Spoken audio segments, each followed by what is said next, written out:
Hari ini saya Raffi Nandastomo akan menjelaskan tentang cara bekerja mesin 4 tak dan step-step untuk merakit mesin 4 tak sendiri secara simpel. Untuk kedua persyaratan tersebut saya akan menjadi satu video karena untuk alasan lebih simpel dan agar mudah dipahami. Langsung saja. Pertama, perlu diketahui mesin 4 tak sendiri mempunyai beberapa tipe. Nah, di sini kita bisa lihat ada tipe inline, tipe basic misalnya V8, V12, atau bahkan mesin boxer yang bisa dipakai oleh Subaru dan Porsche. Tapi yang saya akan jelaskan pada kesempatan hari ini, saya akan menjelaskan tentang mesin 4 tak inline 4. Kenapa inline 4? Karena menurut saya dan uh, di dunia modern sekarang ini, mesin inline 4 ini paling banyak dipakai di dunia modern dan pada pasar masyarakat di seluruh dunia. Dikarenakan mesin inline 4 sendiri itu compact dan lebih efisien dan tidak makan tempat banyak. Langsung saja saya akan jelaskan. Blok material ini untuk pada zaman sekarang biasanya manufaktur otomotif menggunakan blok material cast iron atau aluminium. Nah, cast iron ini apa? Cast iron ini adalah uh, bloknya ini di cast dalam panggangan itu sendiri. Nah, dicetak. Nah, di sini ada bore dan stroke. Apa itu bore dan stroke? Bisa kita lihat di sini ada piston naik turun. Diameter ini adalah silinder. Bore ini adalah ukuran lebar dari isi silinder ini sendiri. Lebarnya bore. Nah, dan stroke satu lagi. Stroke adalah langkah yang harus dituju dari isi silindernya itu sendiri. Nah, untuk lebih pastinya sendiri, bore adalah lebarnya dan stroke adalah panjangnya untuk setiap langkah yang digunakan pada mesin 4 tak. Nah, bisa kita lihat pada zaman modern ini,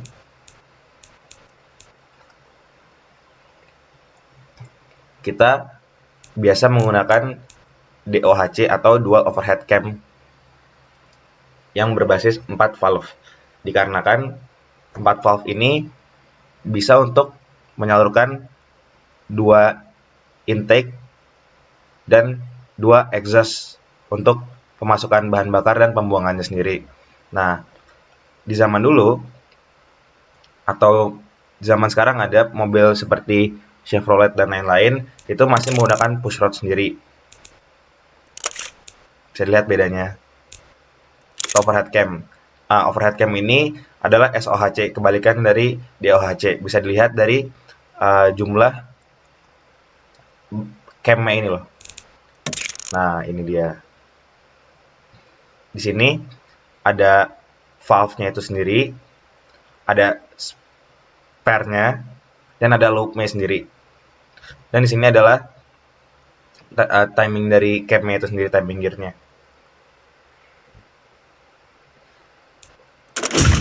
Di sini juga kita bisa memilih untuk menggunakan variable valve lift yang bisa digunakan diterapkan sehari-harinya itu di mesin VTEC atau dari Honda sendiri.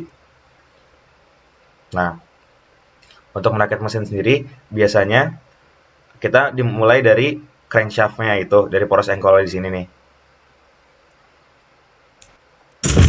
Lalu setelahnya bisa dipasang control share dan bisa dipasang juga setelahnya kepala pistonnya sendiri.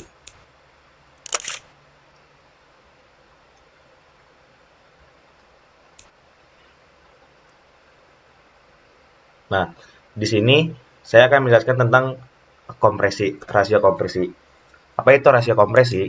Rasio kompresi adalah kompresi antara campuran bahan bakar dan bensin. Seperti yang kita ketahui, piston ini bergerak dari titik mati bawah ke titik mati atas. Nah, pada prinsip mesin patak, yaitu suck squeeze bang blow, di mana suck ketika katup valve intake terbuka akan memasukkan udara dan bensin campurannya. Nah, kompresi ini adalah hitungan dari, misalnya kan udara sama bensin itu udah masuk ke ruang bakar, intake tertutup, ya kan? Setelahnya rasio kompresi dihitung dari, misalnya mesin ini mempunyai kapasitas total 2000 cc, seperti yang kita lihat di sini, ya kan? 2000 cc kira-kira. Nah, dari 2000 cc, misalnya saya akan menentukan rasio kompresi itu 10:1. Nah, apa maksudnya 10:1 itu? 10:1 itu maksudnya adalah berarti kan isi silinder per silinder ini adalah 500, 500, 500, 500 cc. Nah, rasio 10:1 ini adalah dari 500 cc per silindernya ini akan di squeeze atau dikompres sampai 50 cc. Jadi misalnya kan 500 per silindernya, 10:1 berarti akan dibagi 10, jadi 50 cc. Jadi campuran bahan bakar dan udara yang sudah masuk dari atas akan dikompres di ruang silinder, sehingga akan hasil kompresi airnya itu menjadi 50 cc. Nah, di sini sendiri ada cam profile di sini. Ini adalah cam profile yang ini. Nah, cam profile sendiri biasanya digunakan loopnya itu yang kecil untuk mobil sehari-hari, karena loop kecil ini bisa meningkatkan efisiensi BBM.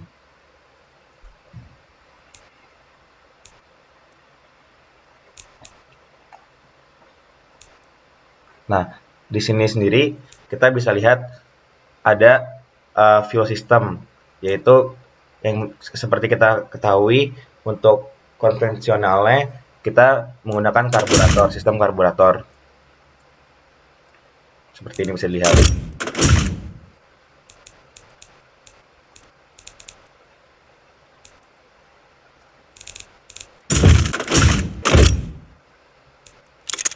Nah, ini adalah karburator konvensional pada mesin patak.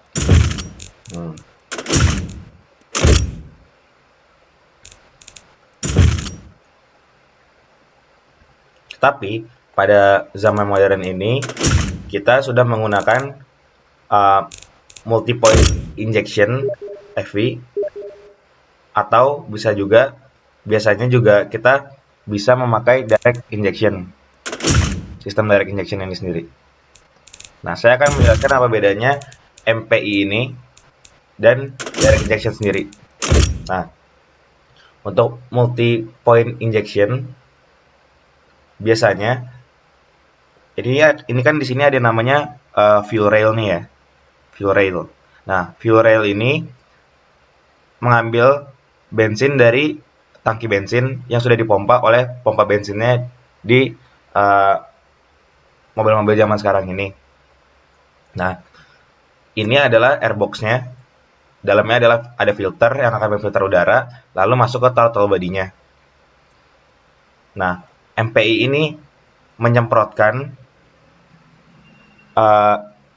bahan bakar setelah dari throttle body dan akan masuk ke ruang bakar.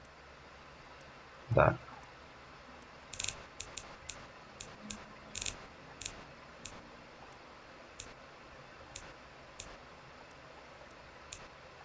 Nah, bisa lihat. Nah, MPI sendiri ini akan menyemprotkan bahan bakar saat udara dari throttle body ingin masuk ke intake valve-nya. Sedangkan perbedaannya untuk direct injection akan menyemprotkan bahan bakarnya saat bahan bakar ini sudah di dalam ruang bakarnya. Oh, di sini tidak bisa dilihat. Jadi MPI ini akan menyemprotkan bahan bakar ketika udara dari throttle body sudah dibagi. Di sini kita dibagi 4 berarti membutuhkan 4 injektor. Dan ketika sistem direct injection sendiri, direct injection akan menyemprotkan bahan bakar pada saat di dalam ruang bakarnya itu sendiri, bukan setelah di throttle body. Untuk lebih efisien, bisa dibilang sekarang lebih efisien direct injection karena untuk titik semprotnya ini lebih dekat atau tidak langsung di ruang bakarnya sendiri. Sedangkan mobil-mobil konvensional pada zaman dulu juga menggunakan single point injection, tapi di zaman sekarang ini sudah tidak terlalu pakai karena kurang efisien. Bedanya single point ini si injeksi sendiri akan menyemprotkan bahan bakarnya pada di throttle body dan langsung dibagi 4, bukan satu-satu per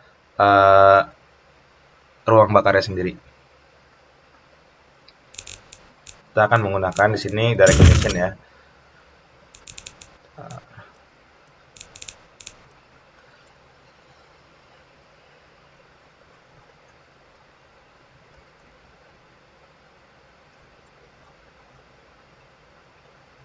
Nah,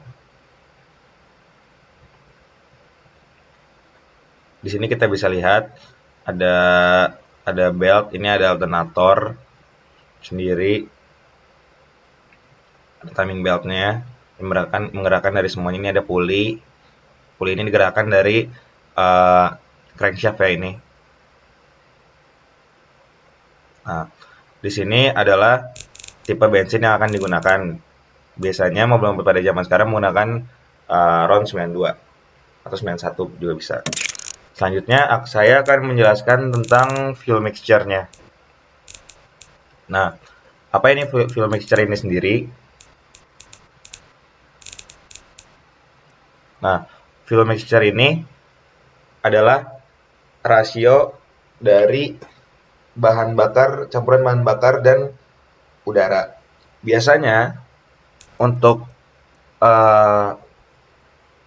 rasio proporsionalnya itu adalah 14,7. Nah, ini adalah dari rumus stokiometri, saya pernah baca. Kenapa 14,7? Karena menurut teorinya 14,7 ini adalah golden rasionya, di mana satu partikel bensin akan termix oleh 14,7 O2. Nah, di sini kita bisa lihat juga ada ignition timing. Apa ini ignition timing? Ignition timing adalah titik ketika busi akan memercikan sparks-nya atau apinya. Nah, kita bisa melihat ada advance dan retarded. Apa bedanya? Advance ini kita bisa memajukan titik sparks-nya. Dan retarded sendiri ini adalah untuk memundurkan titik bang-nya itu sendiri, titik sparks-nya.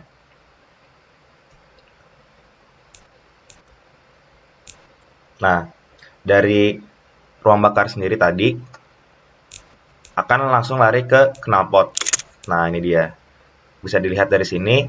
Ini intake, dibuka, bang, blow, suck, squeeze, bang, blow, suck, squeeze, bang, blow, suck, squeeze, bang, blow. Nah, bisa dilihat. Setelah dari pembakaran di ruang bakar dan menghasilkan daya mekanik, sisa pembakaran akan terbuang ke knalpot via klep buangnya, exhaust valve. Nah, bisa dilihat sendiri. Di sini kita bisa lihat ada catalytic converter, gunanya untuk menyaring gas-gas yang beracun dari sisa pembuangan mesin patak itu sendiri. Nah, di sini kita bisa bench mesin kita sendiri. Lihat.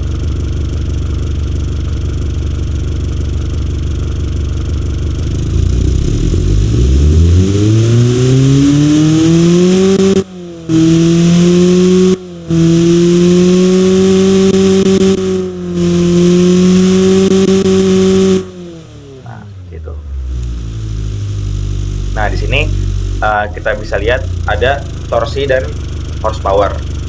Nah, horsepower ini dihasilkan oleh uh, rumus dari torsi itu sendiri.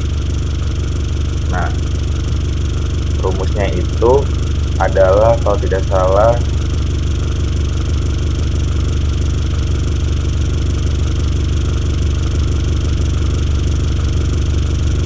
HP sama dengan dari torsi ini dibagi time per minutes. Biasanya juga HP semakin panjang RPM yang kita set akan mengeluarkan HP yang lebih horsepower yang lebih tinggi. Tapi tergantung power bandnya sendiri. Nah, ini.